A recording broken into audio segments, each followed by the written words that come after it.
Hello students, आज अपन एक topic के साथ है जिसका नाम है टेंशन एंड स्प्रिंग फोर्स।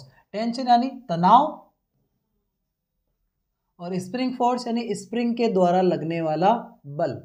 तो अपने को दो चीज़ें कैलकुलेट करनी है, एक तो अपने को तनाव निकालना है और दूसरा क्या करना है, अपने को फोर्स वेरीफाई करना है। आप सभी ने एक नॉर्मल स्प्रिंग तो देखी ही होगी। अगर अपन बात की जाए, जैसे कोई अपने पास एक स्प्रिंग है, उस स्प्रिंग को मैंने क्या कर रखा है कि किसी हाइट के साथ अपने उसको कहीं ना कहीं लगा रखा है कि इस फिक्स रोड के साथ उसको मैंने यहाँ पर क्या कर दिया, फिक्स जगह पे रखा और नीचे की ओर मैंने उसको क्या कर दिया, प्रॉपर तरीके से उसको फ्री छोड़ रखा है।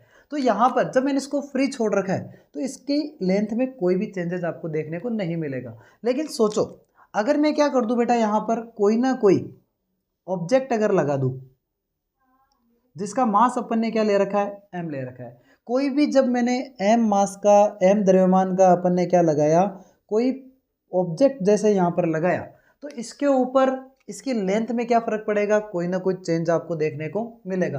अपन एक काम करते हैं, स्टार्टिंग लेंथ अपन ने ले ली, जैसे क्या l इसकी लेंथ है। लेकिन जैसे ही मैंने इसके ऊपर कोई मैंने m मास का ऑब्जेक्ट लगाया तो इसकी लेंथ में अपने को क्या देखने को मिलेगा, कुछ ना कुछ चेंज देखने को मिलेगा। वो चेंज की वजह कौन बनेगा, ये मास बनेगा। और जो लगने वाला जो टेंशन हमें मिलेगा, जो फोर्स में हमें मिलेगा नीचे की ओर, टेंशन T इक्वल टू अपने को किसके बराबर प्राप्त होगा, mg।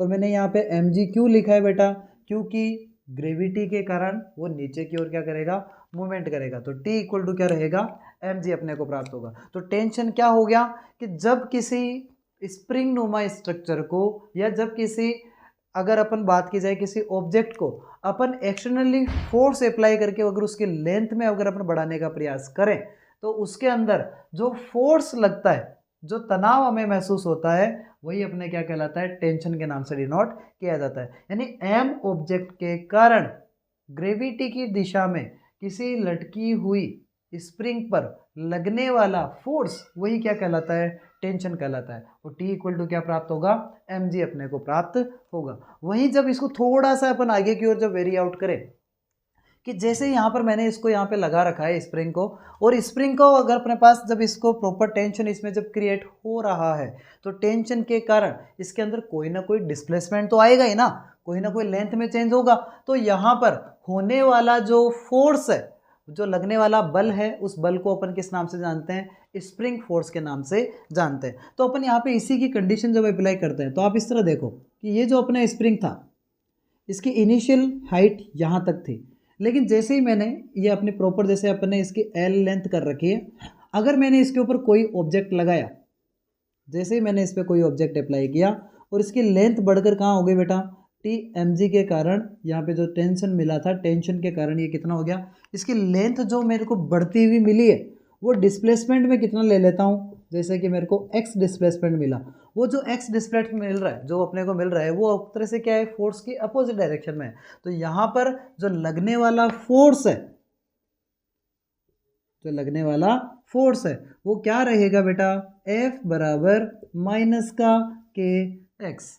लगने वाला फोर्स F बराबर माइनस का के एक्स। एक्स तो क्या है, वो डिस्प्लेसमेंट जो इसको मिला है, जो उसके लेंथ के अंदर चेंज हुआ है। और के क्या कहलाता है, यहाँ पे के कहलाता है स्प्रिंग कांस्टेंट के नाम से जाना जाता है।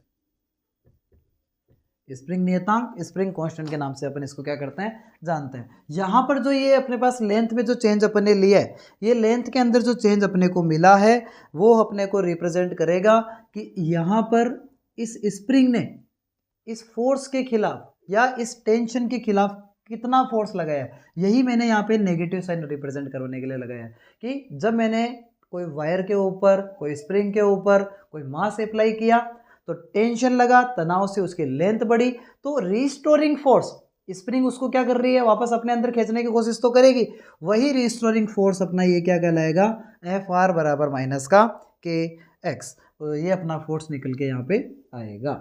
आई होप आपको समझ में आया होगा। और ये इक्विलिब्रियम की कंडीशन है। अगर इसको थोड़ा सा मैं उल्टा भी कर दूं, जैसे मैं क्या करूं, इसको मैं ऊपर की अगर अपवर्ड अगर डायरेक्शन दे दूं, जैसे कि मैंने इसको ऊपर की ओर दबा दिया, तो यहाँ पे डिस्प्लेसमेंट क्या हो जाएगा बेटा, पॉजिटिव डिस्प्लेसमेंट मिलेगा, यहाँ पे पॉजिटिव एक्स मिलेगा।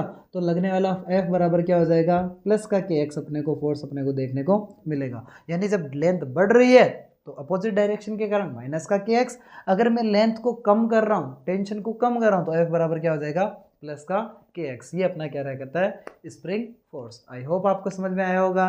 बाकी मिलते हैं नेक्स्ट वीडियो में, तब तक के लिए thank you, have a nice day students.